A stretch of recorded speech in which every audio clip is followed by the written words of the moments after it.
Did it go?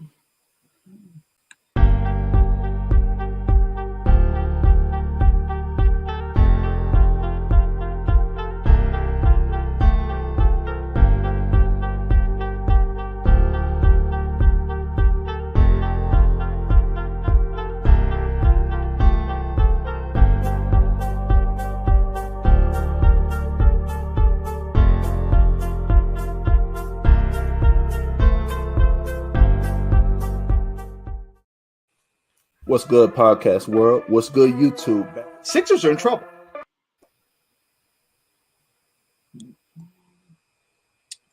What's good, podcast world? What's good, YouTube? Back for another episode of Charge It to the Game Sports Podcast, brought to you by the Bet US Sports app and multiple Simply 8 vitamin gummies, man.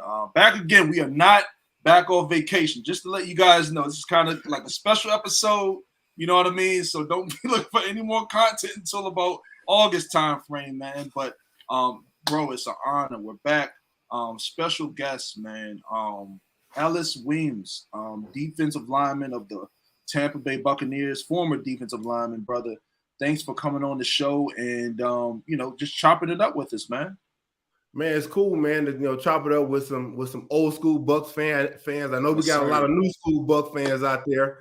But it's cool to chop it up with people who kind of know where we came from, the foundation, how everything was built, where the pewter and red really came from. So it's good to chop it up with y'all.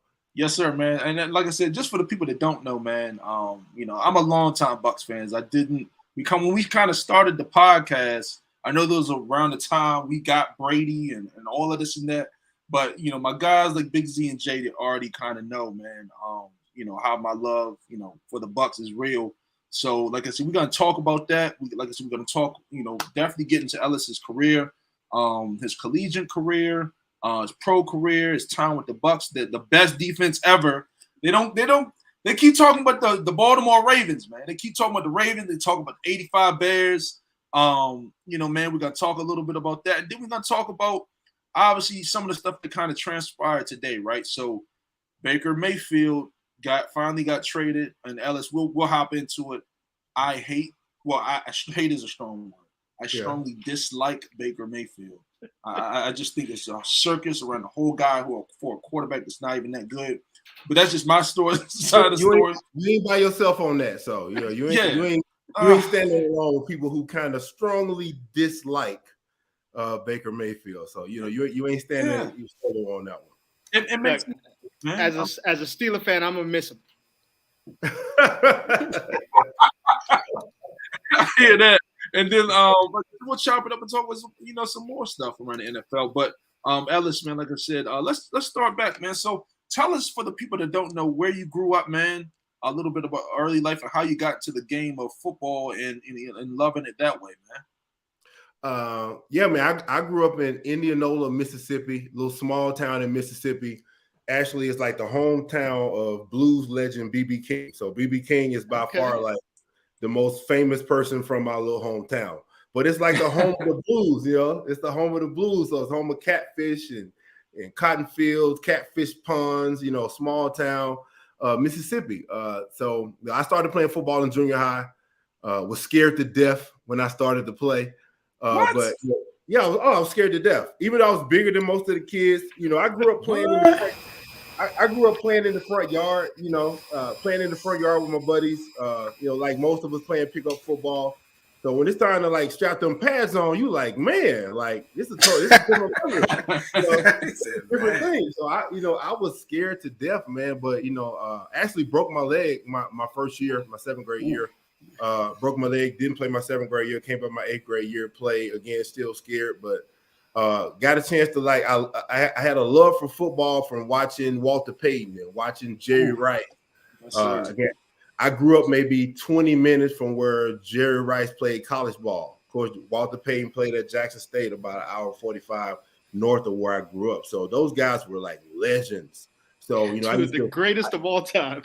Hey, two of the GOATs. Right there from the SIP, man. So I used to write the little number 80 on the back of my Fruit of the Loom t-shirt in the front yard for Jerry Rice.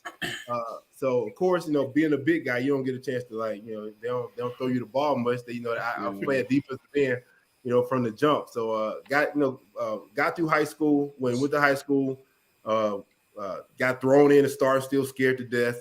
But played those 4 years, grew and learned and just developed more of a love for the sport, playing linebacker, running around, just hitting and tackling people, and ended up being like the first person from my school to get a Division I scholarship, like in history. Wow. Yeah, in history. So again, we're Gentry High School, a little small high school in Indianola, Mississippi. And got recruited by Mississippi State, got recruited by Ole Miss, Arkansas, Kentucky.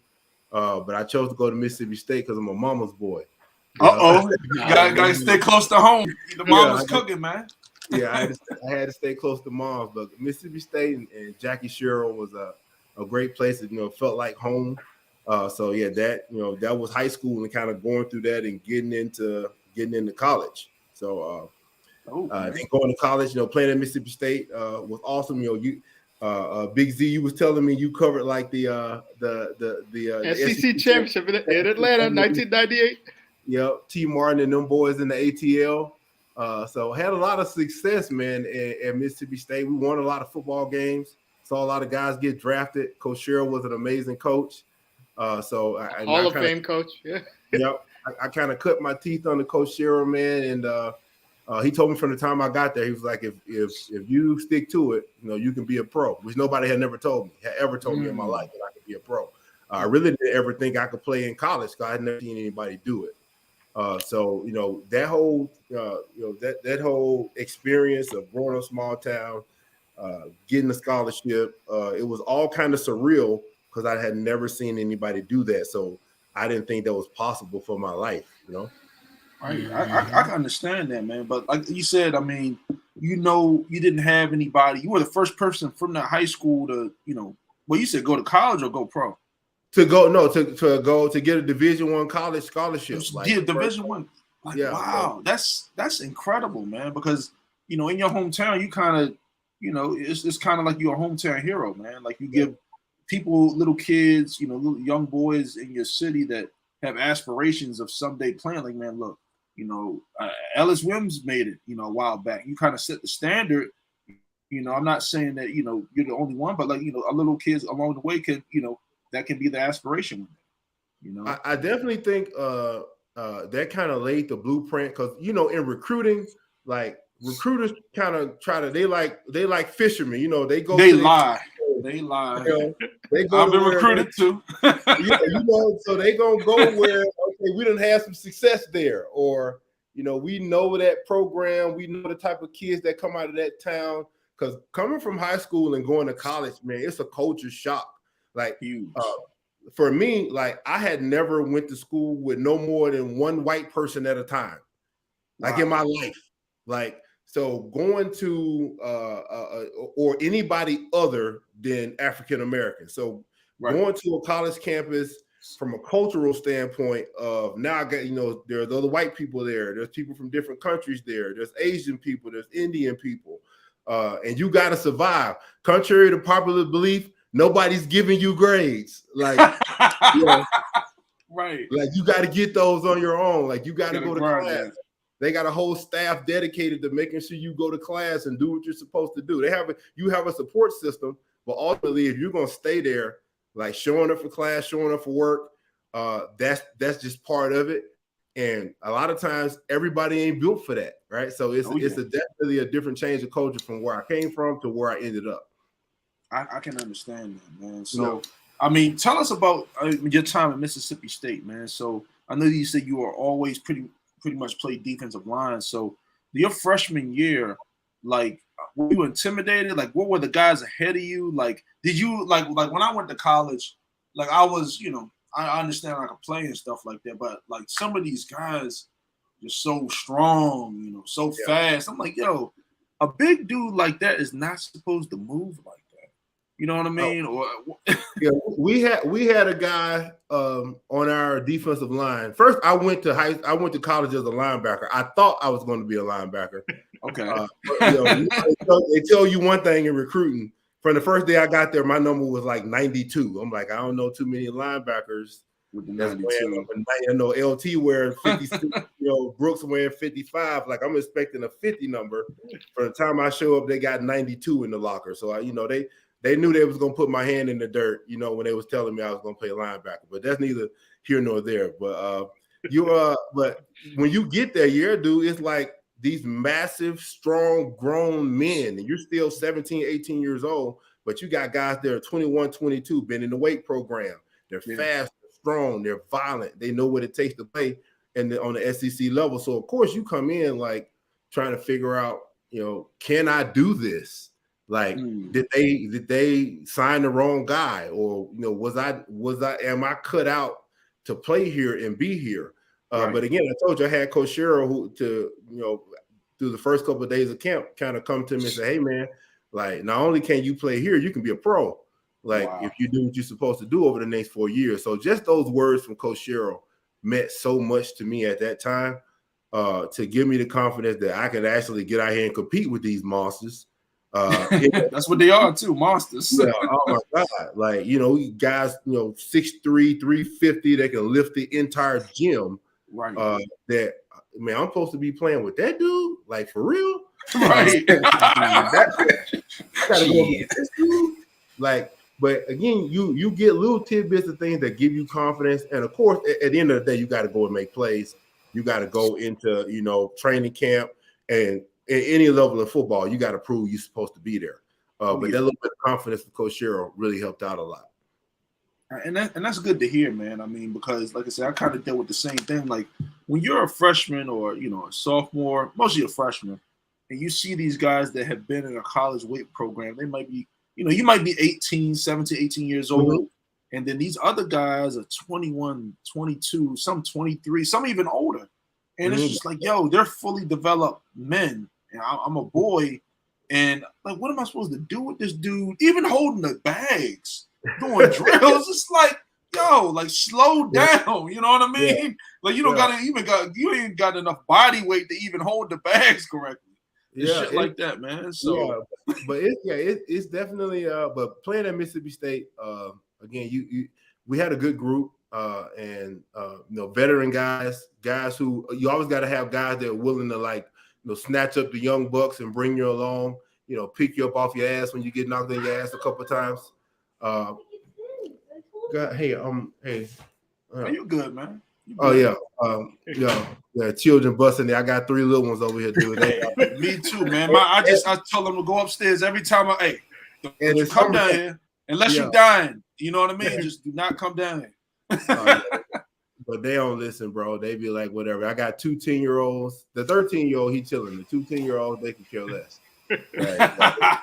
Oh Lord. But playing there, a lot of guys got drafted. A lot of second-round picks, third-round picks. A lot of D linemen.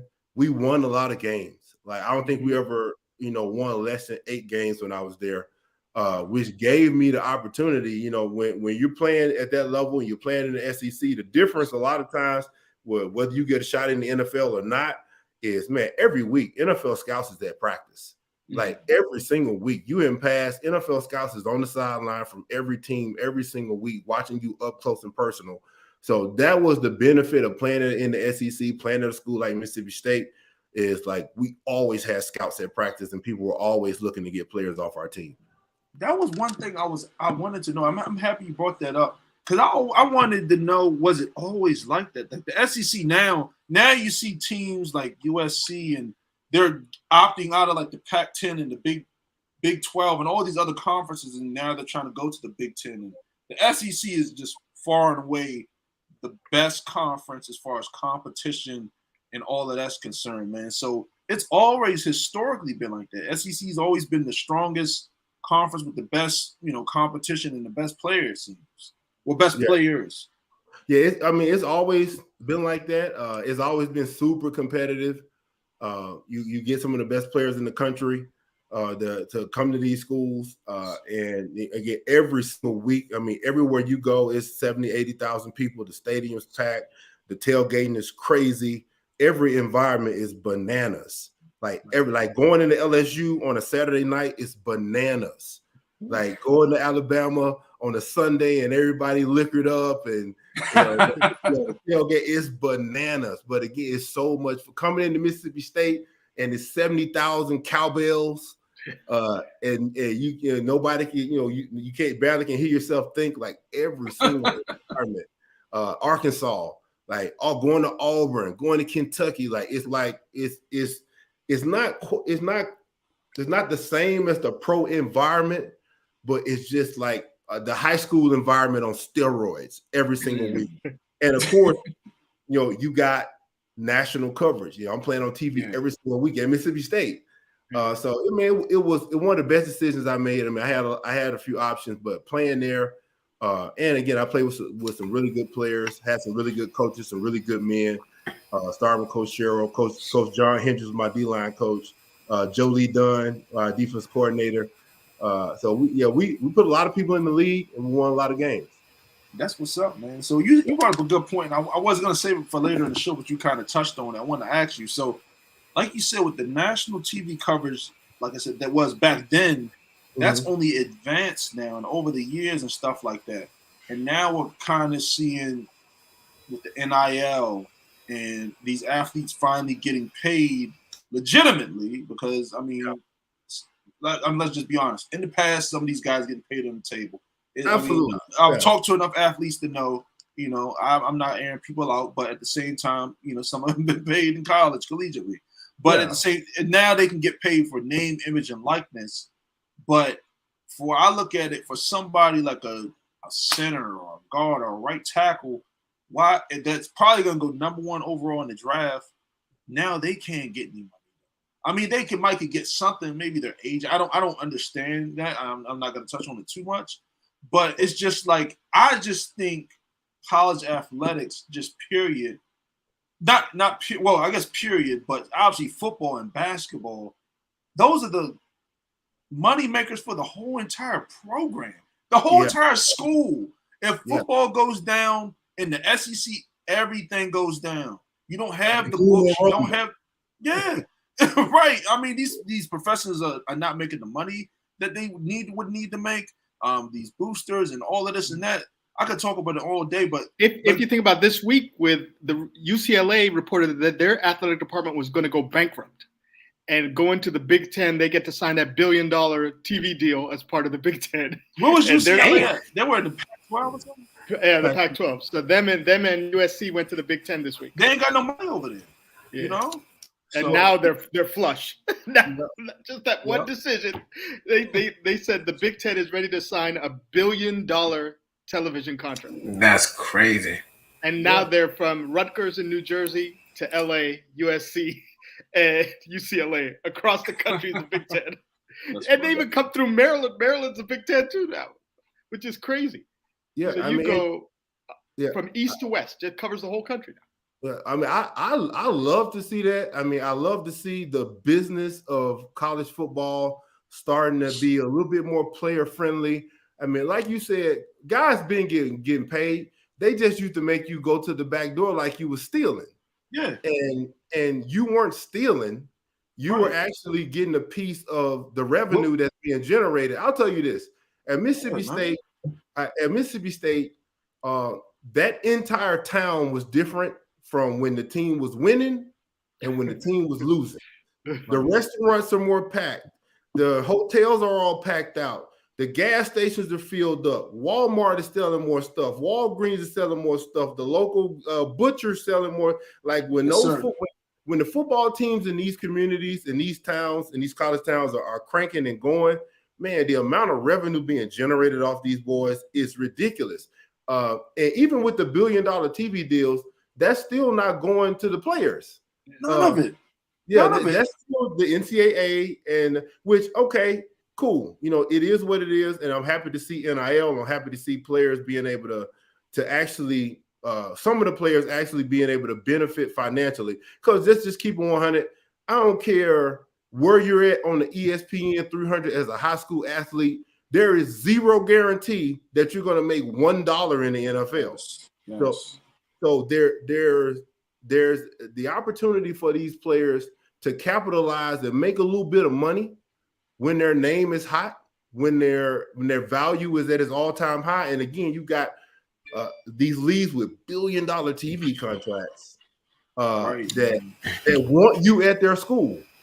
And going to make money off you because you're there. You know, they're going to put you on prime time. They're going to put you on all the commercials. You're going to be on all the Fox commercials. You're going to be on all the CBS commercials.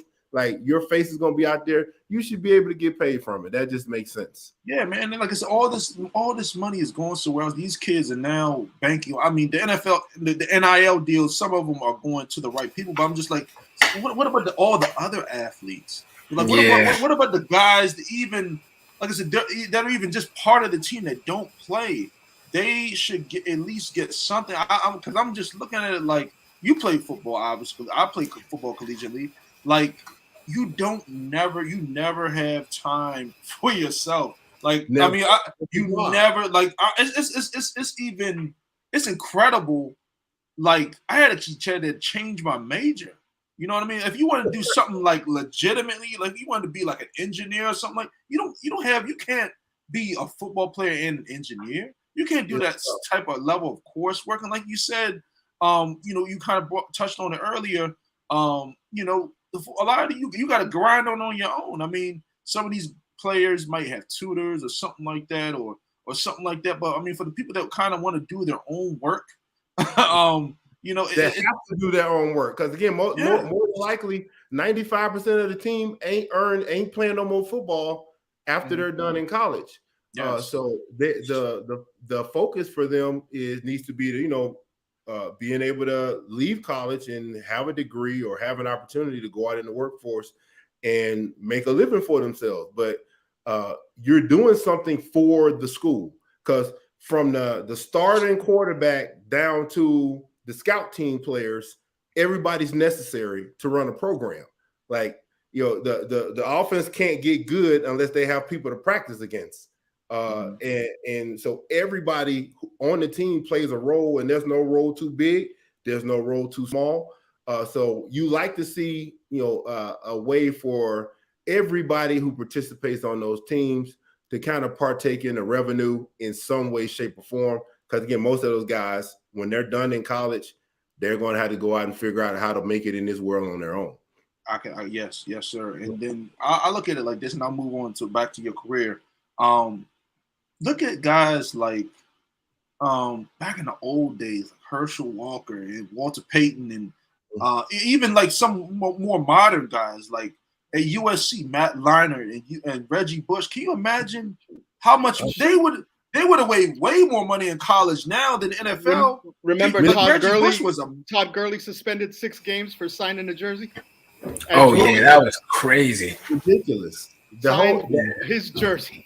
That was crazy. But that was it was a crazy time. I'm glad to see like college football coming out of it, honestly. Yeah. More to be done though. There's definitely more to be done. Yep, yes, sir, man. So I mean, head back to your career, man. So I mean, obviously, like you said, once your coach kind of told you that you could probably do this as professional one day, like I'm pretty sure, like you said, you went all in, and you just let it be, and like you say, like let's go. So like you came out your junior or senior year of college? I played 4 years of college to claim out my senior year. Honestly, like I wasn't a starter until my senior year. I mean, we had a lot of seniority. We had it's the SEC, man. Yeah, that's a long. You ain't got to explain that, man. Yeah, like I said, if you're going to SEC school, like you're like, look, no, you next in line. Like this guy's gonna go to NFL this year. You know what I mean? It just keeps stacking up. So your time's gonna come your senior year. You know what I mean? So we had a lot of had a few guys get drafted. We had a really good group. We always had really good defenses. So going into my senior year, since I wasn't a starter, again, I'm green to all this stuff. Since I wasn't a starter, like I wasn't really thinking like, okay, I'm gonna play in the NFL because I'm not a starter. Like, and most of the guys that had gotten drafted were starters. But I think it was the coach on the team or somebody involved with the team gave me a list of like the defensive ends that were ranked for the upcoming draft.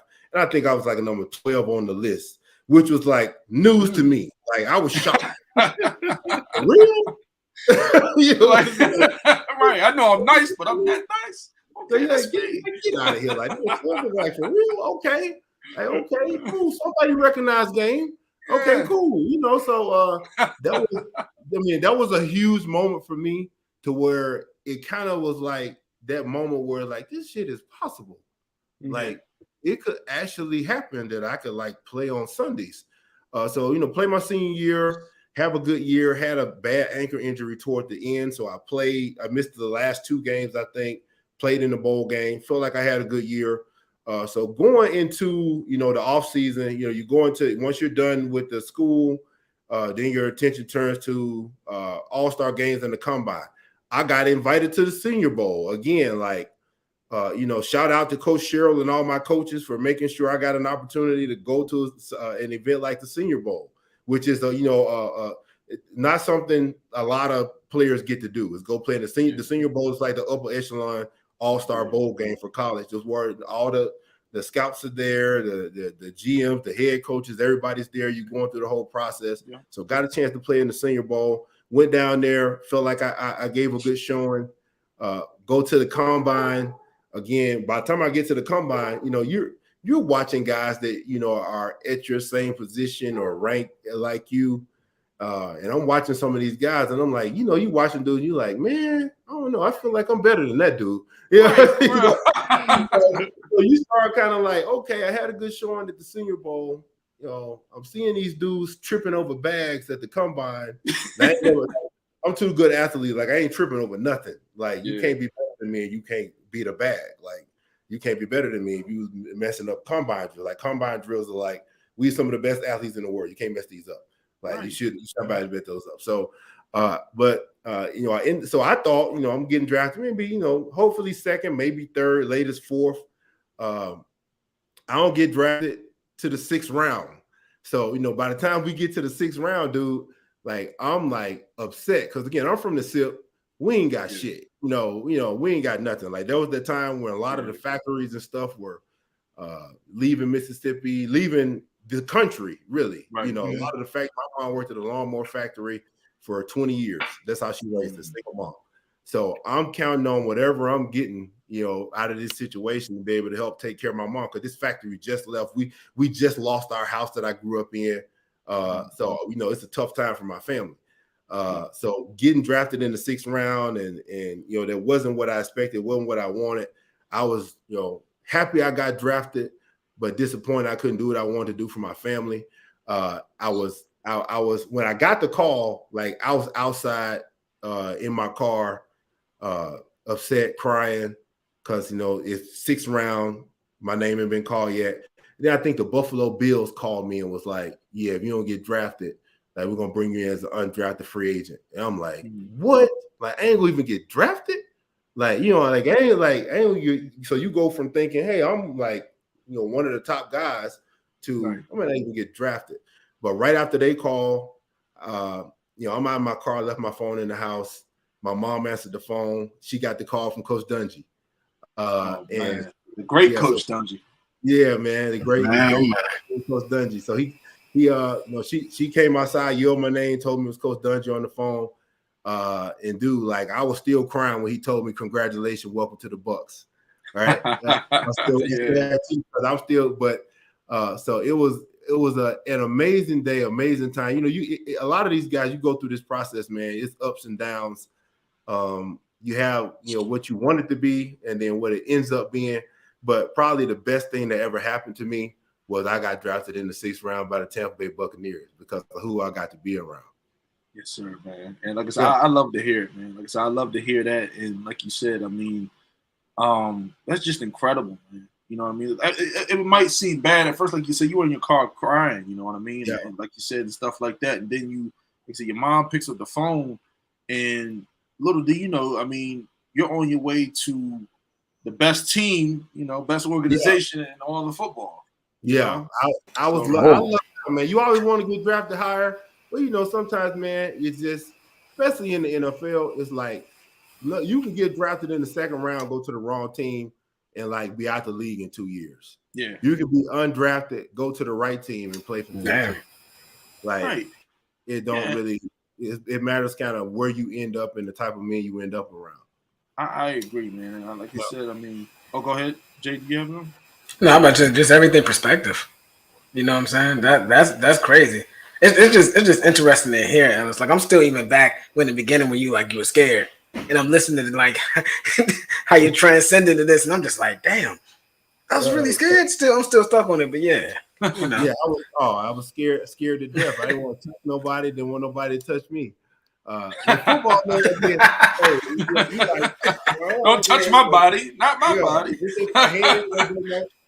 So again, putting them pads in that helmet on, man, it's a different type of ball, man. But I'm glad I stuck to it, man. It ended up being a huge part of my life, obviously. That's dope, man. So tell us, ultimately you get drafted by the Bucs, man. So upon getting drafted, like, what were the next steps? Like, you don't got to give us the details, but like your first few days with the team in the camp. Who are some of the other guys that got you remember some of the guys you got drafted with or around at the time? I got drafted with Kenyatta Walker, who's from Mississippi. We have played in like Mississippi, Alabama. Tackle, right? Yeah, tackle. Yeah, he was the first round pick. The White Smith, who from Akron. But we met at the Senior Bowl. We chopped it up. We kind of linked up. Kind of, you link up with guys you got kind of a vibe with. Me and Face, like at the end of all the we call them white face. Light skin dude. White face. White face. So me and White face, at the last day or so of practice, we link up. You're like, man, hey, dog, I'm trying to hit this liquor store. I'm like, dude, I already got a pint on ice, like in the room. Ice. I'm good. So guys, you kind of link up vibe with. Y'all kind of be on the same thing. So I linked up with him at the Senior Bowl. We got drafted together in Tampa. Ended up becoming really good friends. It was.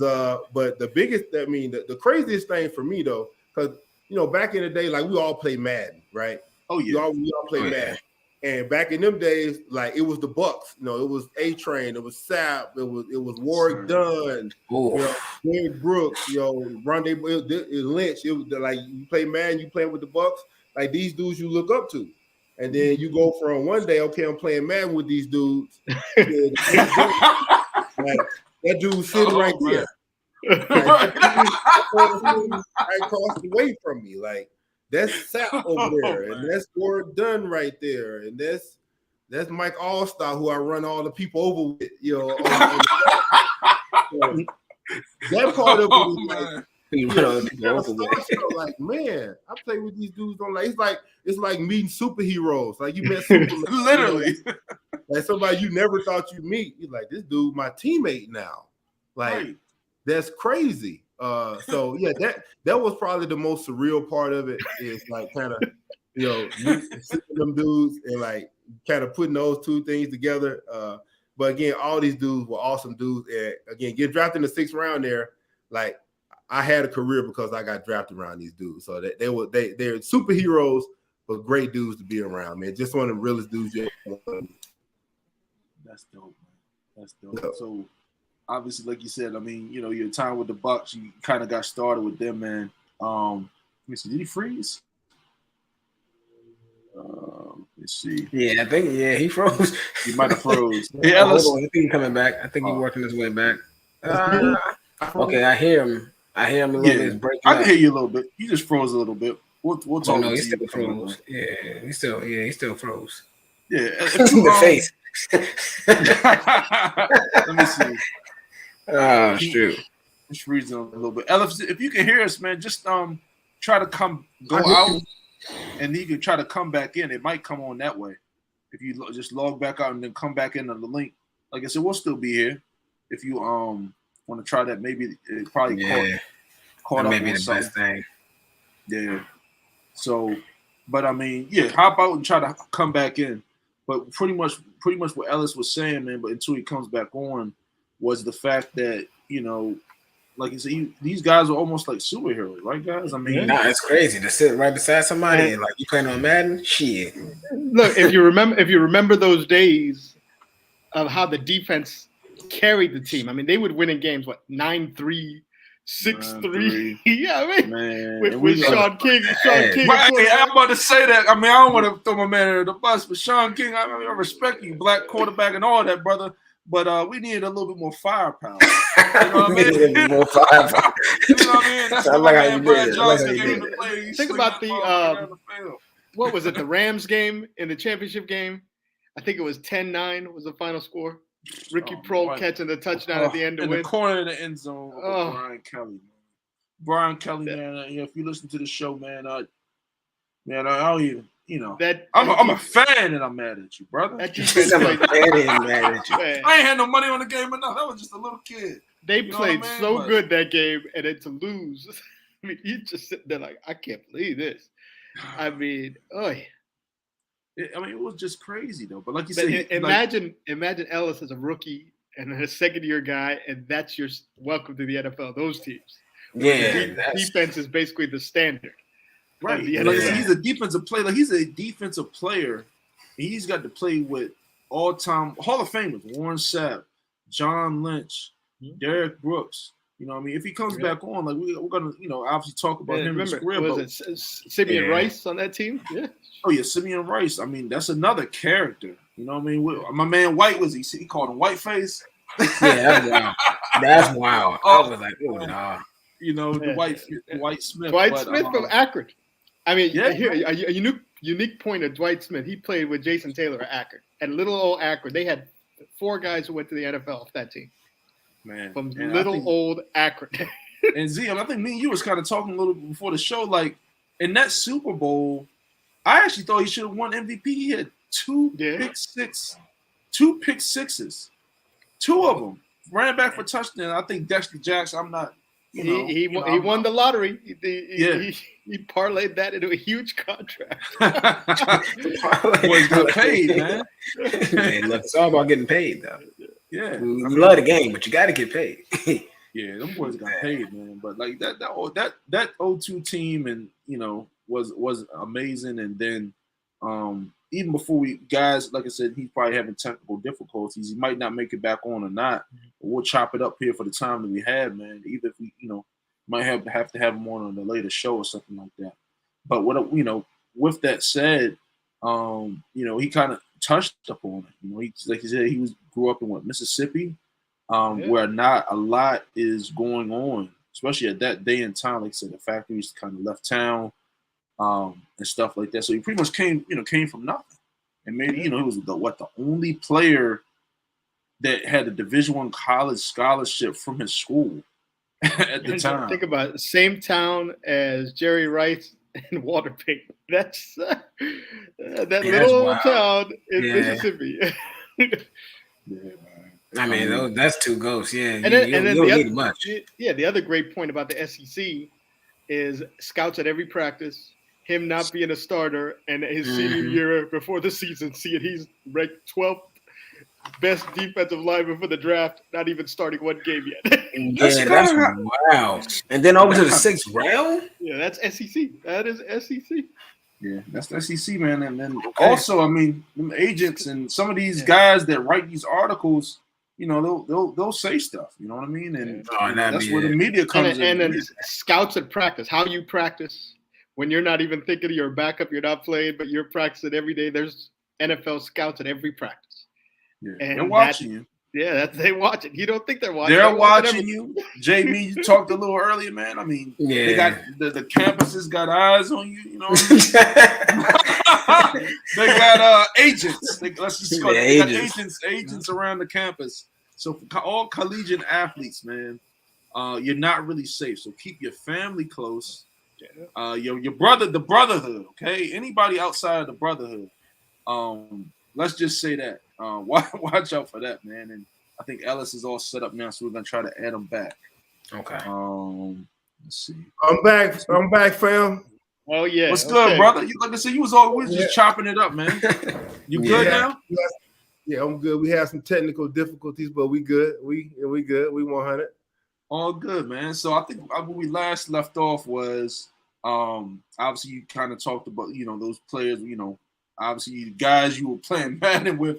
Now you right in the room with them and shit like that, man. So I guess your rookie season, were you playing, were you in rotation? What year was that you got drafted anyway? I got drafted at '01, so that was honestly that was like Tony's last season. Tony drafted me there. And again, when I got there, the culture of the defense was built. The offense had always struggled, right? And that was like one of the knocks on the team was the defense was historic, the offense was anemic. But when I got there, again, the culture, especially the defensive culture, was built. I also got there the same year that Simeon Rice got there. Simeon came over from the Arizona Cardinals, and I don't know if you remember back then, but the Cardinals had a raw defensive line back then. So, and Simeon was a huge part of that D line from the time he was drafted. But Simeon always kind of walked to the beat of his own drum. One of the best players, one of the best people I've ever played with, but very much misunderstood. I'll say this: he's always been ultra confident in himself. He's always been like an alpha. So coming in at that time with Simeon, and of course the alpha on that team, on that defense was Sapp, especially in the line room. So my rookie year, it's hectic being in the NFL and you don't know how it's going to be and what's going to happen. But I kind of got a chance to witness kind of like a Kobe and Shaq thing between Sapp and Simeon. Them being in the meetings, and again, Sapp being the guy who had been there, who was obviously the dominant figure in that room, but he had never had a player in that room like Simeon. And Simeon felt like I am just as raw. I am that dude. Just like you think you that dude, I'm that dude. They treating you a certain way, they should definitely be treating me the same way. They don't treat me like I'm beneath this dude when I feel like I'm one of the top players in this game, period. Right. And Simeon always felt like that. He felt like he's one of the top players in football, not just in defensive line. But we had a certain culture on the defensive line, on the defense at that time, but especially in the defensive line room, that was kind of built around 9-9. And it was a great culture. And again, everything 9-9 set the standard. So Simeon coming in, being ultra talented, you had some moments where Sapp's gonna get treated a certain way because Sapp's the guy. Every team, I don't care where you at, what the culture is, you got certain people they are that guy. But again, Simeon also felt like he was that guy. So you see some arguments and dudes cussing each other out. It's football, baby. Yep. It's damn, so I'm a young pup sitting in the room here, and I'm like, man, don't nobody really pull no punches in the league. Dude feel like he got something, he gonna say it. And he don't care how many you've been to, where you done been. But I think, during that time, I think it was great to see, to play with two of the greatest ever to do it at those positions, but to see the competitive edge, the competitive nature, they always felt like they were the best on grass all the time. And another thing I learned from them is everybody sucks. Everybody, we played against this this week, and he's in the 10 Pro Bowl. He sucked. He can't see me. That is wild. That's a wild take. I'm about to watch what I keep going. Oh, he was in the play. He's been in the Pro Bowl 6 years in a row. So he got to see me. I know he ain't sleeping tonight. Them dudes felt everybody suck. Ain't nobody shit. Everybody garbage. So that that attitude and that energy, man, from Simeon and Sapp kind of permeated through our group. Everybody suck. We about to smash everybody. They got to see us. We ain't got to see them. They got to deal with me. I ain't got to deal with him. I could kind of see that from the outside looking in, man. Like I said, it would just look like he said, those two guys alone on that defensive line, just like men amongst boys. The way that just Sapp was just a destructive force. Yeah. It was just crazy how incredibly explosive he was for as big as he was. Like maybe you can explain like was he fast? Like he looked quick. He didn't look like fast, but he was like Sapp could like like a quick story, like quick little tidbit. Like we were playing against the Raiders, Charlie Gardner, they running back, right? He take off running up the sideline. He out running back, like because that's when Sapp had went to the Raiders. He out running back. Charlie Gardner out running back. So he running up the sideline, like we think he gone for 6. Sapp chase him down. Charlie Gardner, 330 pound, 340 pound dude, like chase down a running back that might be 180, right? Chase him down and catch him. Like watching watching Sapp was like watching the Michael Jordan of D tackles, like every day in practice, because he was dominant like that, like every single day in practice. Like every single day, like he led the group, he led every drill, and he absolutely murdered O-linemen in practice. Like he set the standard every day. And a lot of time for your star players, like star players sometimes will be kind of, Kool-Aid and chilling, like they practicing, but they ain't really practicing.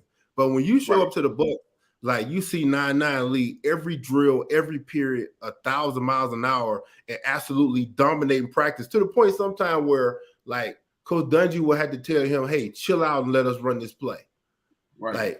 Like, so we ain't gonna play against nobody that can do that.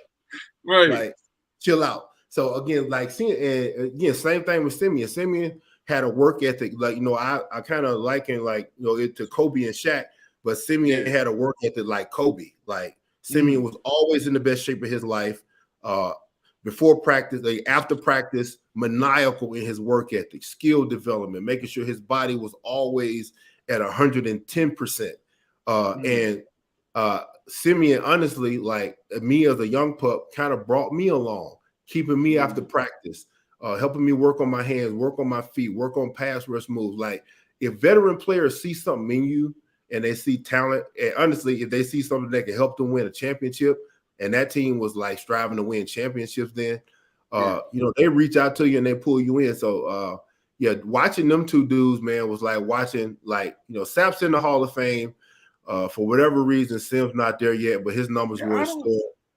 I don't know what. Yeah, I mean, it's I don't know. These football guys, these football writers. His relationship with media. Yeah, it's the media, man. His relationship with media sometimes, like it ain't just what you did on the grass, it's your relationship with media. And like you said, Big Z, he ain't always had the best relationship with media. Again, he walks to the beat of his own drum. He says what he wants, when he wants, how he wants, and he feels like it works. His work backs up his resume. I'll say this, and I'm sorry to cut you off. Go ahead. I wanted to say this because we like almost all the football players we've had on here, guys. And you guys can probably agree to this, Big Z and Jay. Like I'll always bring up the fact that they need to do something with this Hall of Fame. I don't think they're going to do anything about it, but it's an event every year because if you try to go to the Hall of Fame as a fan, you got to pay for the hotel, you pay for the flight, you pay for all of this stuff. Some of these guys, to be honest, they're great players. They might be Ring of Honor players, but they shouldn't be Hall of Famers. Simeon Rice should be a Hall of Fame player. Some of these guys were well liked amongst media, and they weren't that good. They played on teams that were just, loaded with talent. Mediocre. They were mediocre, and then their talent was. They did. Don't get me wrong. They're NFL level talent, but bro, if somebody else is getting double and triple team, and you get 14 sacks every year, I mean, I don't think you're legit like that. You know what I mean? Or if you got a lockdown corner on the other side, and somebody has to literally throw it the other side every play because they don't want to touch that guy over there. You know what I mean? It's stuff like that. And then I always bring up the Terrell Owens thing. They did my man dirty, man. Like, so I don't know what your relationship is with Terrell Owens. How do you make my man a third or fourth ballot Hall of Famer? Like, that's when I knew for a fact it was a complete joke. Because in my opinion, Terrell Owens is behind Jerry Rice. I respect Randy Moss. I love Randy Moss. the phase you got Moss and all of that, but Terrell Owens was an absolute beast, man. He played every play, ran every route. I just don't understand why guys like that are shitted on. You know what I mean? Because of, And then they just put the guy from Detroit in the Hall of Fame, Megatron. Yeah, Calvin Johnson. Yeah. Calvin Johnson. Yep, they sure did. Really? Like, come on, man. Like, Calvin Johnson was a great player. They ain't never won nothing in Detroit. Like, they never won nothing. Like, they lucky to have winning seasons. And for him to be first ballot again, it's like, nah. He was like, first ballot. So I mean, this is like, T.O., bro. Like T.O., I mean, again, Megatron was a monster, but T.O. was a different deal, man. Like, T.O. ran every single route. You can put the ball in his hands anywhere on the field. He can go deep, he can go intermediate, he can go short, he can go screens. You can hand it to him on a flanker reverse. Like, you had to prepare for T.O. in every aspect of your game, and you still couldn't stop him. And again, T.O., most of the teams he was on, like, they competed at, they didn't have a lot of losing seasons where T.O. was on a team in his prime. So that's that one for me was like Calvin Johnson. Come on, man! Like, they played the Super Bowl with a broken bone in his leg, and still had like 75 plus yards. He still had ball. Like, dude, it's certain guys in the NFL who are just like aliens amongst the aliens, and T.O. was one of them dudes. Like, he's an absolute freak of nature, and he definitely, I mean, for all the antics, yeah, I get it. I mean, the antics, and again, the relationship with the media and people's, I guess the way they view it a lot of times is, how you behaved, I guess. And even with that, to a certain extent with Simeon, like how you behave with the media and how you. I don't get down with that, man, because that's disrespectful. And now, like, bro, it's not even the players or even like legitimate football knowledgeable people. Even they hire an old coach before you hire an analyst. Like, I mean, we're a pot. Like, you're hiring literally analysts. Like, what if somebody said, something crazy to the media, and you're gonna hold that against them for years? Like, when your time comes up, I'm not giving you a first ballot vote. Like, that's bullshit, man. Yeah. You know what I mean? Yeah. Like, I just hate hearing about that, and guys feel slighted because they know for a fact that they're one of the greatest ever, and then we all know. You know what I mean? But I mean, it's just crazy to me. And it's who's the presenter. So I had a newspaper career way back when in the old days, and sometimes you'd have the reporter representing an old player from the 70s, literally in tears for an hour and a half presenting this guy, asking them to vote for him. And then you'll have somebody representing a modern player who's showing no emotion, just these are the stats, and I think he deserves to be in the Hall of Fame. And that in the room, that affects the voting too, because the presenter gets so emotional for an average player that they get into that. I didn't know that. I'm going to vote for him. I didn't know that. And so that's human nature. Yeah. I mean, that's hard to avoid though in general, because I mean, I don't like the analyst thing either in general, but at the same time, if somebody busts my ass back in the day or something, I may be inclined not to vote for him, to be honest with you. I'm not gonna lie to you, especially if he was dirty and something I see on the field that you've been doing and no one else see. It's like, fuck you, dog. You know what I'm saying? Yeah. Excuse my French, but yeah, that's what it is. And you definitely have those type of rivalries now where guys don't like each other, like especially amongst the great players. Like, again, amongst the great players, you have there's a lot of times there's mutual respect. A lot of times it's like, I don't like this dude. Like, and like genuinely, you have people that you cannot stand. Because again, you in a room full of like alpha dogs and everybody's like fighting for their place. Not just from contracts, but some of these dudes fight for their place in history. If you got a place, I might not. So I had a reporter friend tell me that he was in the room and he said there was a guy from Buffalo, an offensive lineman, and the reporter presenting him cried for 45 minutes as he made the presentation of this guy getting the Hall of Fame. And so he got voted in. And then he said when he went up, he had no emotion. He just like read the stats and sat down. Like, give me somebody who competed against you and let them tell your story. Don't give me no old reporter weeping. Yeah, you're right. How he loved you and how you made his childhood. No, like give me somebody who lined up against you and had to look in your eyes and see what type of player you was. They could compare you to the other dudes he had to see every week and say, okay, yeah, that dude right there, he was one of the toughest outs that I had every single time I had to see him. Then, okay, you get some validation. Like on our team, again, okay, so Rondé's been nominated. Lynch is in. Brooks is in. Sapp is in. Again, Rondé's been nominated. So you talking about like this? Well, it's like there's 5 guys and Coach Dungy. Coach Dungy's in there. So again, you Simeon's been nominated, but he didn't get in. So there's 5 players and a coach. But all of those guys, if you ask anybody who played against them, like anybody tell you, like Rondé Barber was an absolute dog. Like every single week in and week out for 15 years, like he can give you everything he had, and he gonna make plays on every level of the defense. So this is what people say about Rondé. From what I understand and talking to, we've had media experts, and there's guys that I'm not gonna say that I've talked to media behind the scenes that say stuff about Rondé. They say he was a system type corner. If you allowed him to line up and lock a guy up and say, go cover this guy, he could not cover this guy because the guy would be a lot faster than him. He was kind of he didn't cover the deep routes well. He was kind of like a corner that was under 20 yards. He could cover that. But if you get a speedster, he's gonna blow by him. That's what people say. That's what the media says. I mean, and I get that, but a system guy implies that the system made plays for you. Like you could say Troy Polamalu was a system guy. Like Troy Polamalu wasn't like a deep half safety. Like Troy Polamalu wasn't Ed Reed, right? Like they two different guys, like in two different systems.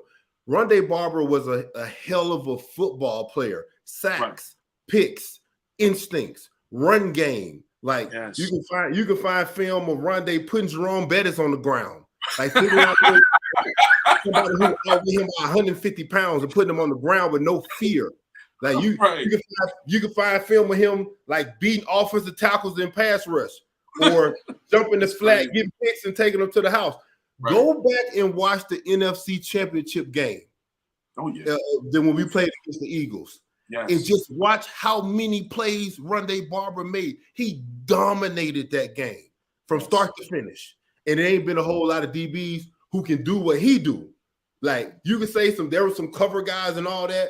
You ain't had too many corners who in the run game made plays, in the pass game made plays, rushed the passer. Like whatever you wanted him to do, he was a dog. He was a ball player. And it ain't been nobody like him, really, like maybe Honey Badger. You know, like, but he's a safety. That's the thing. He's converted. He's really a safety. And Rondé was a lot smaller. Rondé was a lot small and still was a dog, still with no fear. No fear, nobody, no fear, no man.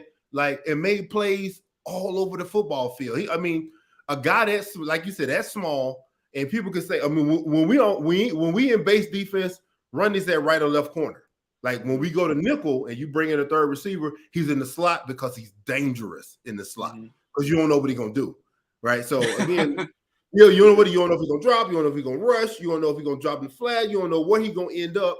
Like he might rush in the middle, he might rush on the outside. He was just such a great instinctive football player and one of the toughest people ever. And he did it for 15 years at that size, playing in the box. The old NFL, not the new age NFL. You like where you can't, you know what I mean? Yeah, Rondé's a dog. Like Rondé's a Hall of Famer. And you'd be hard pressed to find another corner that did what he did. There's an argument about he ain't Champ Bailey. No, that's what they say.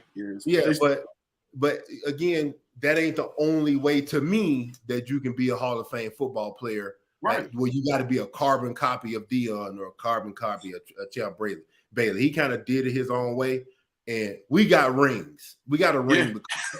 We got these. So go look at that NFC Championship game and just watch how many plays. It'll blow your mind how many plays you saw him making that game.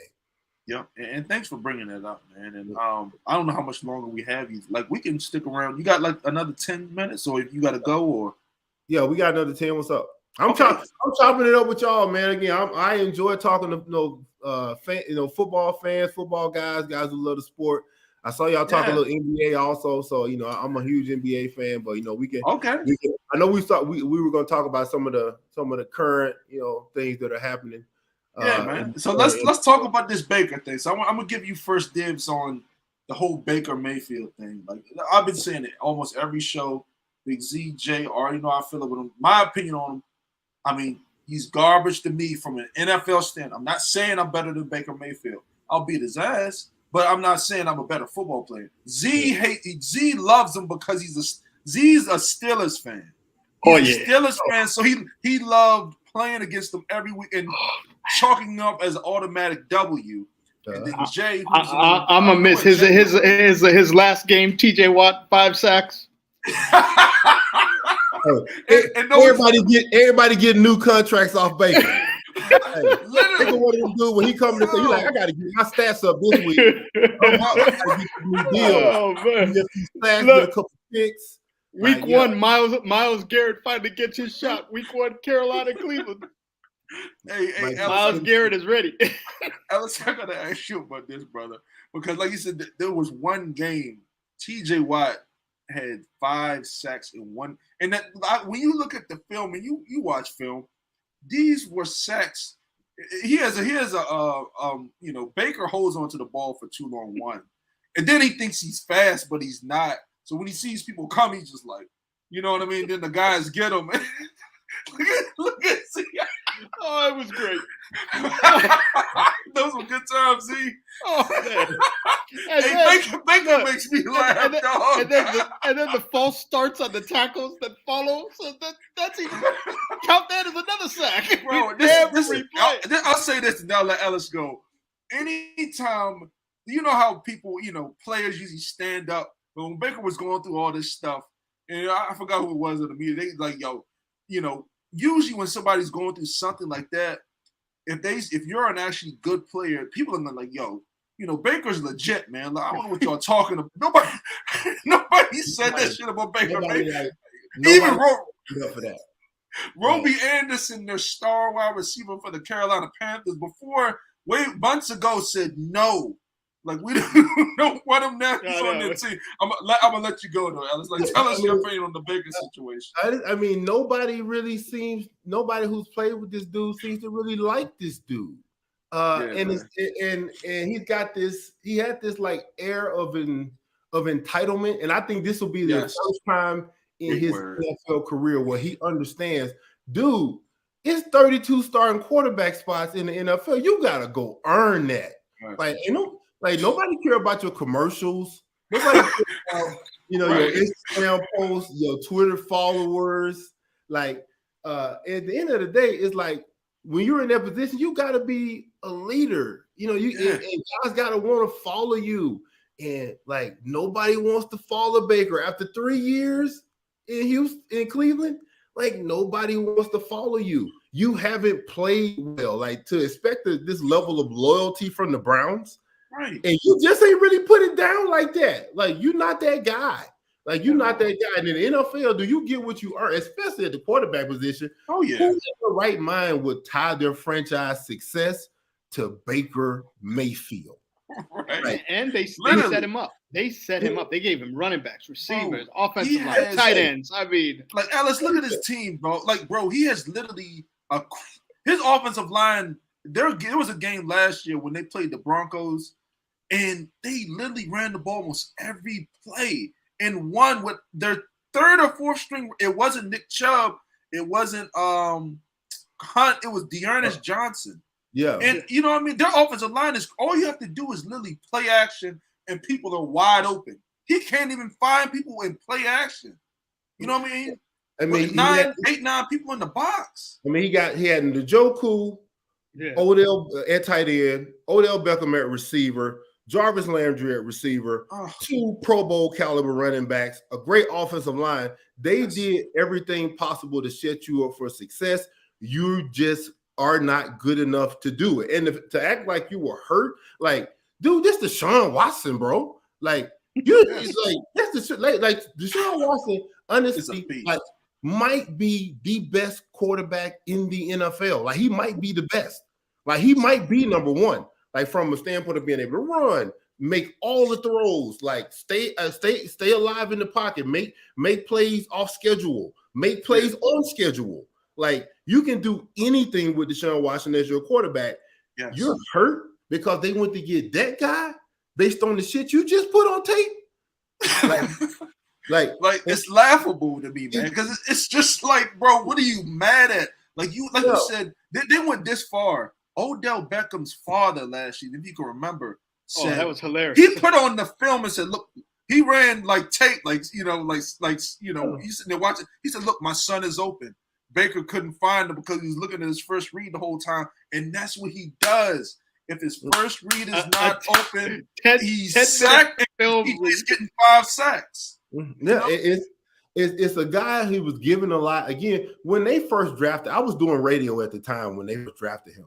I was, doing radio at CBS Sports Radio with this guy, and he was like, "Oh man, this Baker Mayfield thing is such a great story." And I'm like, "Dude, you can't win football games in the NFL with a great story." Stories don't win football games. And they passed on Lamar Jackson. A lot of teams passed on Lamar Jackson. Yeah. All right. And at the time, again, Saquon Barkley was like a monster coming out of college. Oh, yeah. So now I think Denzel Ward panned out as a corner, right? I think that panned out as a corner. Yeah, he's still legit. But all the great players that they passed on, guys who made the Pro Bowl, to take a guy, he was a walk-on for a reason. Like, he's not that guy. He's not big enough, fast enough, strong enough, good enough to lead a franchise at that level. And it's laughable that he would be like, I'm hurt that you would go get a guy who was damn near like league MVP before, people forgot. The people forgot, man. Deshaun Watson, like, on that level, like top 3 in the NFL. He played with the Houston Texans. Look what he did with the Texans. Oh, yeah, Josh Allen. But look what Deshaun did. Over Josh. Yeah. Well, I'm saying, look at what Deshaun Watson did. Deshaun Watson's teams, his teams have been historically trash. He's done more with less. His offensive line has been garbage. Because I know, because I'm just like, every time they say hike, I don't know how these defensive linemen, Ellis, get through it, but they get through it, and Deshaun Watson's just moving around, and it's just like touchdown. I'm just like, yo, this guy's an absolute beast. It makes no sense. You give him the same tools that they gave Baker Mayfield in Cleveland, and you got a championship level team because he's that good as a player. And unlike Baker, I mean, I know he's going through a lot of crap in the media, but players actually like Deshaun Watson. Players actually want to play with Deshaun Watson. He's actually a leader in that locker room. Like, for all the crazy stuff, and the crazy stuff is really, really crazy. I'm here in Houston, like the whole stuff with the, with the lawsuits and the masseuse and all that. Absolutely crazy, a ridiculous mistake on his part. But again, like, he is a top 3 talent as far as quarterback in the NFL. You just hate that he made such a stupid mistake. It's stupid. It was stupid. Like, it was dumb. It was dumb. One of the, like, I liken it to, again, when Mike Vick was in the league, and Mike Vick with the Dogs. And quick story, like, I played in Tampa, but I'm on the D-line, but I ain't Sap, I ain't Simeon.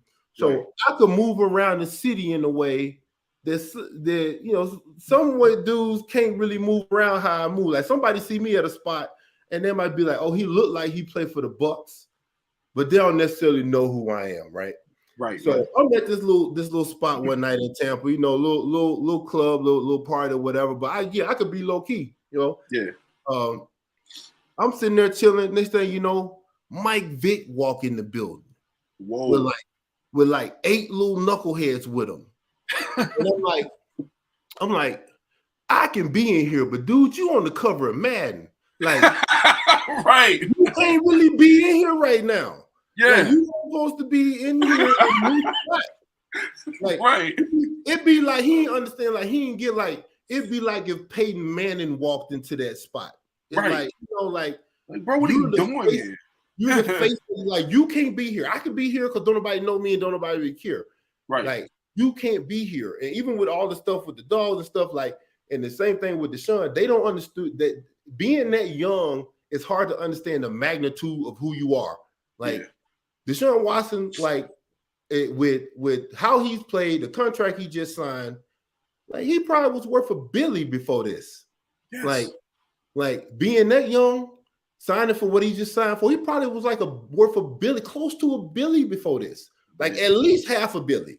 Yeah, like Mahomes type money. Yep. Yeah, like with who he was becoming, but he was moving around on Instagram in a way that ain't reflect that. Like, dude, you like Tom Cruise. Like, dude, like you that type of star. Like, you gotta protect yourself. And he opened himself up. I mean, men are men. We all got whatever, needs or whatever, but you can't, he shouldn't have, he just made a poor, youthful mistake that cost him a lot of money and damaged his brand and his reputation forever. I don't care how well he plays on the football field. Yeah.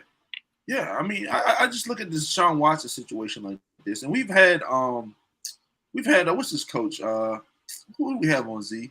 We had Hugh Jackson on. That was Baker's old quarterback, and and stuff his like old that. coach but, in Cleveland. Yeah, like we kind of talked about the Deshaun Watson situation, and he was just like kind of like the same thing, made mistakes, kind of made a joke of it and stuff like that. But this is a young dude, man, that I think he's 23, 24, something like that years old.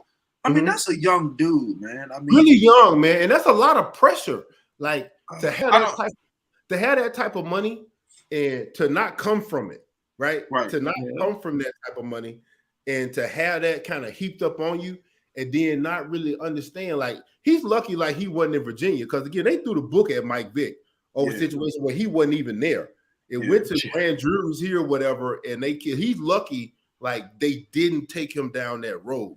So, like, when you get to that level and that young, sometimes you don't understand how much of a target you are. It's just like if you get hit by an 18-wheeler, you gonna sue. The hell out of them. Yeah. You sue. You Deshaun Watson, you worth as much as any trucking company in this country. Literally, you're literally a brand. Yeah. And you put yourself in a position like people are going to sue you. They're gonna drag your name through the mud. So I think he'll come out of it. But he definitely these guys got opportunities now to make generational wealth, like wealth, like on the level that they never imagine. It's different. It's what even now. He still got $230 million fully guaranteed because he is that good. Like he is top 3 in the league. So you hate to see he went through that, but he'll come out of it. He'll learn from it, and hopefully he can kind of get to Cleveland, eventually get on the football field if they let him this year. I mean, I feel like he already missed a year of football. So hopefully he get a chance to come back and get a chance to just make it about playing football again. But that was a bonehead mistake, and that was just not understanding the magnitude of who you are. You can't be on the gram like that, homie. Yeah, it's just it is what it is. Yeah, it is. Like you said, you're a brand, like you said, you're a player like that. And thanks for explaining that, man, in great detail. Like these players got to understand, like these quarterbacks, like Deshaun Watson and Lamar Jackson, and all Mahomes. You're a brand. You're not even a play. I hate this, but you're better than everybody else. Okay, you're highly looked at. You are the face of the franchise. Like when you play the Madden video game. Talking like what Jay-Z said. I'm not a businessman. I'm a businessman. Yeah, exactly. Like, but see, Jay-Z said that he was damn near 40, right? Yeah. He's damn near 40. So he got that. I doubt Jay got that when he was 25, 24, 25. But these guys, they have to kind of walk into that again. You're the face of $1 billion. Like I think what the Broncos sold for $4 billion, right? Yes, sir. Like, $4 billion. Yeah. So you're the face of $1 billion entity. Like you have to move different, and hopefully it's a cautionary tale to the next guys that come up. Again, we're all human, we're all men, but when you get in a position like that. You just got to be very, very much more careful about how you move around and how you deal with situations like that. You ain't like everybody else on the ground. You way different. Yeah, I mean, and the thing is, like I said, most men, everybody has flaws, but when you're an alpha male like that, and then, like I said, I mean, these guys, like I said, these are true alpha male. I'm not trying to make a case that what Deshaun Watson did was great and you know and stuff like that. I mean, I think he should have some type of consequence. I think he should be suspended for a few games and stuff like that. But ultimately, the judge will decide soon. But I'm saying his whole season should be thrown away. That's what I don't want. His whole season should be thrown away over stuff like that, man. I hope not. Because the NFL, can you imagine the first game that he plays? Like everybody in the country gonna be watching that game. The first, I don't care if it's Thursday night, it was Saturday, whatever. That's gonna be one of the big. I don't care if he's playing against the Jaguars. Like whenever he touched down on the field again, it's gonna be one of the highest the highest rated games in the league. And again, the NFL loves controversy. Keeps NFL.com popping. So I feel you, man. And like I said, I mean, I'll look at it this way, man. And I'll say this before we move on and kind of close up, because like I said, I don't want to hold you for too long, man. I'm wishing them the best, man, because I look at it. I mean, especially as us as like black brothers, you know what I mean? You should kind of feel like, don't make fun of this. Make light fun, but don't cast the strides over TV and stuff like that, man, because I mean, at the end of the day, he's one of ours, man. Like we literally come from nothing. You know what I mean? We've been stripped down of nothing. You know what I mean? So, I'm all for young black brothers of color getting their money. Because like I said, I just know how difficult it is out here, man. And we need more people like that in the media to kind of stand up and turn the other cheek, man, and talk bad about some of these other guys. Talk about the dude from the Patriots, man. They piss me off when they talk about Deshaun Watson. Talk about the Patriots owner Bob Kraft. He did the same thing. He did the same thing, dog. Like, come on. Yeah. I mean, again, you hopefully, again, like coming from this with this situation with Deshaun, like this media world is crazy, man. I mean, you hear Draymond Green talking about like, they want to be the new media. And to a certain extent with the networks, again, the networks thrive off of controversy. They thrive off of the negative things that happen to athletes. Like it's breaking news when anybody does anything negative. You're going to see all types of stories on Bleacher Report, on ESPN about anything that happens negative. Even with the NFL, again, they rolled out with the Deflate Gate, like the whole offseason, right? Because that's clicks, right? That's clicks. The business model is controversy. I'll say that's probably one of the things that Roger Goodell brought to the table that really kind of helped drive revenue. Like he understood that the stories around the players, good or bad, but mostly the bad ones, are going to generate a lot of traffic, right? Mostly a lot of traffic, a lot of eyeballs, a lot of hits. So you just, as a player, you just try to make choices that keep you out of there. But again, it's easy for us to say that because especially somebody like me, because I'm old and I got kids. But I was 21, 22 years old, and I had a little bit of money in my pocket. And you had a lot of testosterone and all of that. You know what I mean? Come on, man. I'm just glad that when I was that age, there wasn't no smartphones. Yeah, or Twitter. Yeah, Twitter, no smartphones, like because they build you up like as a pro athlete where you're supposed to be this model citizen and this this role model hero. But at the end of the day, man, you 20-something years old. Like dude, like you gonna live your life. And that ain't gonna always match up to whatever role they want you to play and what they, what you want to be. You ain't gonna always make the greatest decision. I know I didn't. I just had nobody, not a lot of people around that, that were very interested. But right now, if I was playing in some of the places I used to go or things I used to do, and somebody had a camera phone, they'd be like, "Oh, there's Ellis Wyms over there. He's getting it." Yeah. So so it's it's a different day and age, man, hopefully these guys just kind of recognize, dude, you constantly surrounded by, by CIA, FBI. Everybody got careful. Yeah. Exactly, man. Last question before I get you up out of here, man, because I know you got to go. Yeah. Who are you watching right now on the defensive line? And then last question is just what is your outlook for the Bucs? But who are you watching on the defensive line right now that's impressing you? Current players. Of course, man, Aaron Donald is probably the closest thing I've seen to Sapp as far as just being disruptive and unblockable. And that's saying something, being how long it's been since Sapp played, but he's probably the guy I've seen that's been like closest to Warren. I like definitely like TJ Watt up in Pittsburgh is rushing his tail off. Myles Garrett is a monster. Chandler Jones is a monster. The other guy, my other guy in Oakland. Max Crosby. Max is an absolute baller. Grady Jarrett still rushing his tail off. My guy with Jones, for Mississippi State alum Jones with the Kansas City Chiefs. Not Chandler Jones. Chris Jones. Chris Jones is a beast. Yep. Right now the league is like 70% pass. So like these guys is getting the opportunity to rush the passer right now. You got some great ones out there. You got a lot of guys coming up. Those Bosa boys, love watching them hunt. Like love watching them boys hunt. They hunt.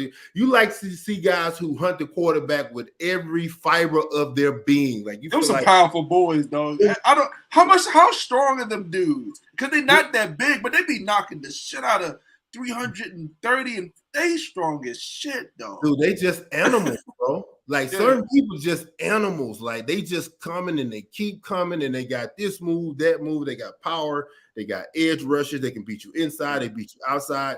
Of course, Von Miller is still ridiculous.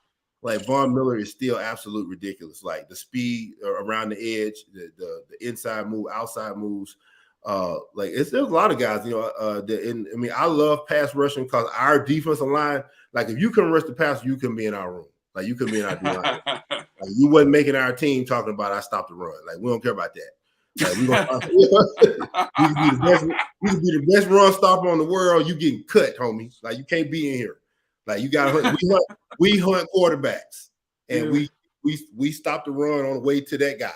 Like we stop the run on the way to the quarterback. But so I love to see all the guys that. But again, Aaron Donald right now is the gold standard for defensive players in the league. Honestly. Yeah. And then lastly, like what do you think of the Bucs this season? Like Tom's coming back. Tom's 45, 46. What is he? 45 years old, bro. 45, man. Yeah.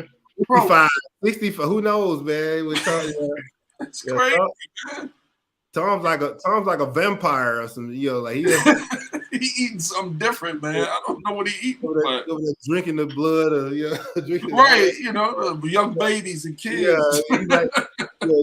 But with Tom there, they always got a chance to win. I mean, Tom's probably the greatest winner in the history of the NFL. Like, you can say what you want about arm talent and physical ability. Like when he shows up, like we winning, and he brings that to the table every year. Of course, they got to replace Antonio Brown. I think he was a big part of the offense and replacing Gronk. That's big. Yep, but that's it. No, that's been Tom's safety blanket for over a decade now. So replacing that guy, Cameron Brate's been there. Cameron Brate seems like I love Cameron Brate. I love. You know who I hate it now, man. I hated that. He could not. Me, you, and Zeke can all catch better than him. OJ Howard. Oh my god, he was. I hated. Like I just hit it. Oh my god, like bro, like catch the ball. You got one job. Catch the guy. I hated when Tom would. Like I remember one game, Tom threw in the ball. He never threw him to him again. He would try to find Cam Brate. You know what I mean? Running the wrong routes and shit. Like, bro, come on, man. One thing about Tom, I played against Tom, when I was with the Bucs and we had to go up there and play. Like Tom letting dudes know when they make a mistake, like, bro, I'll put you out this. Like, I'll put you out this game. Like, not like, dude. Like you do that again, and I'm gonna put you out this game. Like, right. If he hit me one more time, like you miss that block again, like I'm putting you out this game. So that's crazy, bro. Like calm life. And so man. You make a mistake here or there. Hey, he has, don't have a lot of toleration for making mistakes. So, replacing Gronk, I think they'll do it by committee, but like you said, Cameron's there. OJ Howard, he was like hands of stone. Like he couldn't, he's one of them Alabama guys, the workout guys, all the muscle, run fast, got all the numbers. But can't play a lick of football. Can't play. You can't get open. Ain't no flow to you. Like, like Kelsey and them boys, like they got some flow to their game. They smooth. They got some swag, though. Kelsey did the black girls, though. Yeah. He likes some sisters. You know what I mean?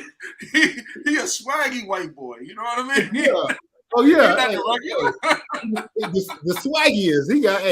He got more swag than a lot of brothers, honestly. Damn sure, yeah. But you can see it in how he play though. He be out there balling. So that'll be interesting to see how they do that. I think they signed like the Cage from Atlanta as a third receiver. He's nice. He ate the Bucks up last year. Like, who is this guy torching our corners? Yeah. Like, who is this guy?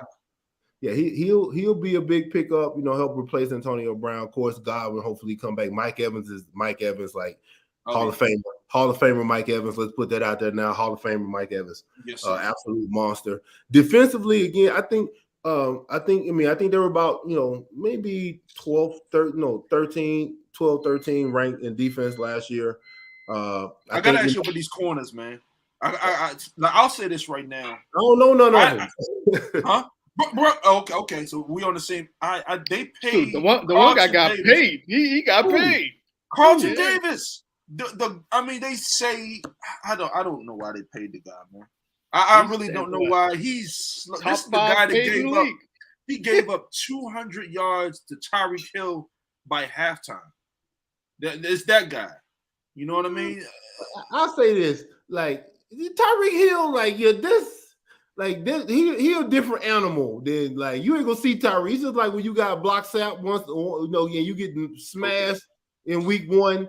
Like you ain't got to see that dude every week. So again, I don't know a whole lot about Carlton Davis, but I know it's like Richard Sherman. Some guys they fit well in certain systems, right? So if he's worth that to them in their system and how they play defense, if they ain't out there locked up man to man saying you got to be Jalen Ramsey, but you Richard Sherman in our cover 3 style defense, then okay, I see you taking care of that guy if he's a good football player, a good locker room guy. But I think the front 7 will continue to be good. We got to see if Tryon can step in. And what do you think of him, man? He looks a little small and timid to me. He seems like once he engages blocks, he can't get off blocks and keep an edge. That's just me from what I see. He just seems a little, but maybe because he's young, hopefully he grows into that. But he just doesn't seem like the type of guy that's gonna be consistent, keep that edge, and allow guys to, contain the pocket. He just doesn't seem like he's gonna get reckless, 3rd and 9, rush inside, and then the quarterback's gonna run outside and get a fucking first down. And I hate seeing that because Vita Vea is an absolute beast. And I'm happy he got paid. He's just knocking people the fuck over. And then they added Akeem Hicks. From Akeem Hicks is one of my favorite players, dude. I don't mine too. Play, when Akeem Hicks is on the grass, he on the grass.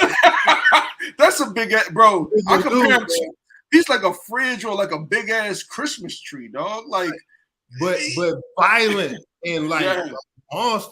That was honestly, that was an upgrade over Sue. Like Sue. Sue's a good player. That dude right there is if he's healthy with him and Vita Vea in the middle, oh my God. So the center of their defense is solid. Tryon, again, second year players, right? Guys who can take that step. They let Pierre Paul kind of go and moved on from that to say, we drafted this guy 1st round pick. Okay, we're gonna give you an opportunity to step into this role and see what you do with it. I'm sure they see he needs to get better in run defense. That's probably gonna be something that they focus on, through the offseason. But there are some question marks definitely defensively. But again, you got Brady. You got time. Top offense. They averaged 30. They averaged 30 last year. They averaged 30. So Jesus. Defense, you just gotta, make plays when it counts. And hopefully, they got enough good players today. And I know they got enough good players to do that. Again, they got enough good players to make plays when it counts. And so we'll see how they do on the season. For sure, man. But hey, Ellis Wyms, everybody, man. Ellis, we're gonna get you out of here, man. Like I said, it's an honor and it's a pleasure to have you on, man. Hopefully we'll try to have you on again, like if you're willing, man, to come on again before the season. We'll talk some more Bucs football and and chop it up a little bit more, man.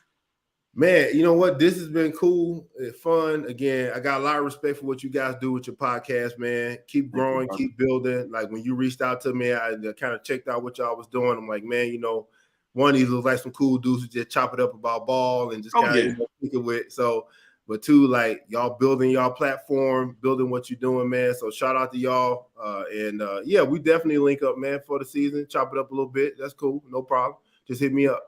For sure, man. All right. Well, hey, guys, we're going to close up the show, man. Like I said, thanks for listening. Make sure you like, comment, subscribe to the channel, man. And we'll see you next show. Peace. All right. Peace.